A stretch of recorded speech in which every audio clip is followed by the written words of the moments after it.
Assalamualaikum warahmatullahi wabarakatuh. Baiklah, saya Cynthia Dwi Sekti, BP 19010041 akan menjelaskan mengenai pengakuan dan pengukuran setelah pengakuan awal. Pembahasan kedua yaitu pengukuran setelah pengakuan awal.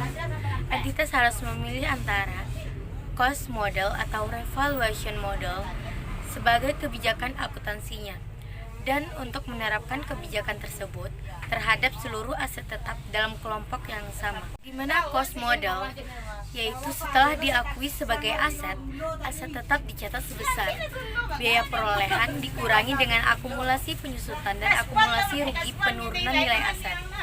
Sedangkan revaluation model di mana setelah diakui sebagai aset, aset tetap dicatat sebesar jumlah revaluation, yaitu nilai wajar pada tanggal revaluasi dikurangi dengan akumulasi penyusutan dan akumulasi rugi penurunan nilai aset yang terjadi setelah tanggal revaluasi. Dan apakah nilai wajar itu? Seperti yang diatur di PSAK 68. Nilai wajar yaitu harga yang akan diterima untuk menjual suatu aset atau harga yang akan dibayar untuk mengalihkan suatu liabilitas dalam transaksi teratur antara pelaku pasar pada tanggal pengukuran. Contoh cost model.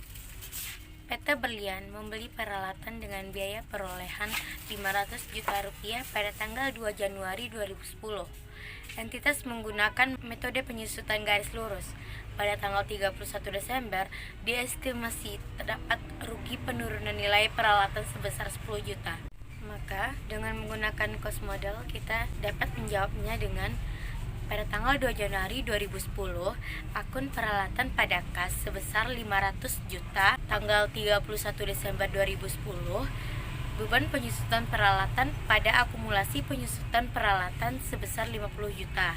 Tanggal 31 Desember 2010, rugi penurunan nilai pada akumulasi rugi penurunan nilai sebesar 10 juta rupiah. Maka, nilai tercatat peralatan per 31 Desember 2010 yaitu biaya perolehan sebesar 500 juta dikurangi dengan akumulasi penyusutan sebesar 50 juta rupiah dikurangi dengan akumulasi rugi penurunan nilai sebesar 10 juta rupiah.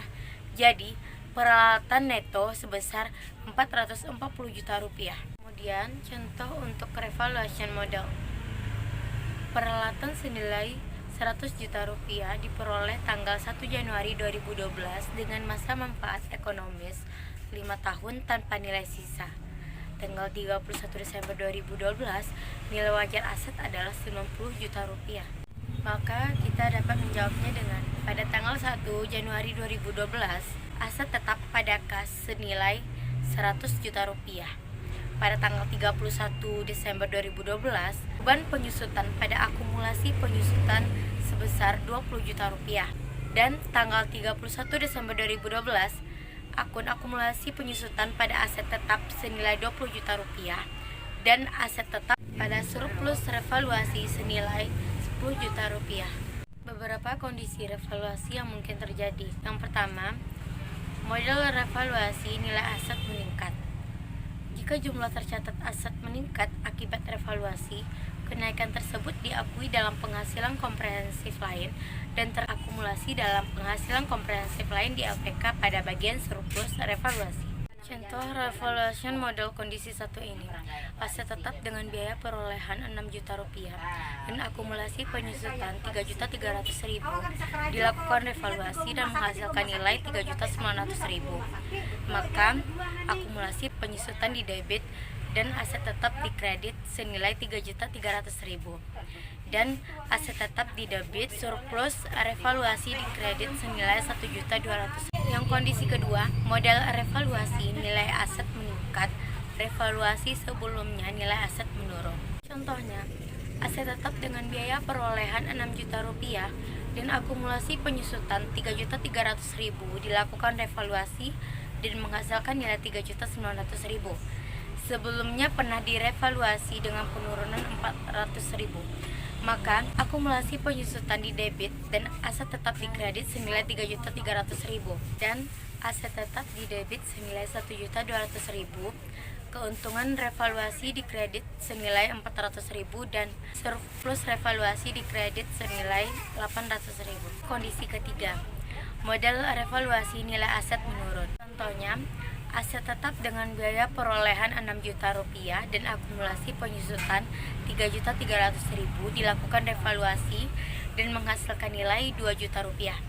Maka akumulasi penyusutannya didebit senilai 3.300.000 dan aset tetap dikredit senilai 3.300.000. Lalu kerugian revaluasi didebit senilai 700.000 dan aset tetap dikredit senilai 700.000. Kemudian kondisi yang keempat yaitu nilai aset menurun, revaluasi sebelumnya nilai aset meningkat. Soalnya, aset tetap dengan biaya perolehan 6 juta rupiah dan akumulasi penyusutan 3.300.000 dilakukan revaluasi dan menghasilkan nilai 2 juta rupiah. Sebelumnya pernah direvaluasi dengan surplus 400.000. Maka, akumulasi penyusutan didebit dan aset tetap dikredit senilai 3.300.000 dan kerugian revaluasi didebit senilai 300.000, surplus revaluasi didebit senilai 400.000 dan aset tetap dikredit senilai 700.000. Sekian penjelasan dari saya. Mohon maaf apabila ada kesalahan. Wabillahi taufiq wal hidayah. Assalamualaikum warahmatullahi wabarakatuh.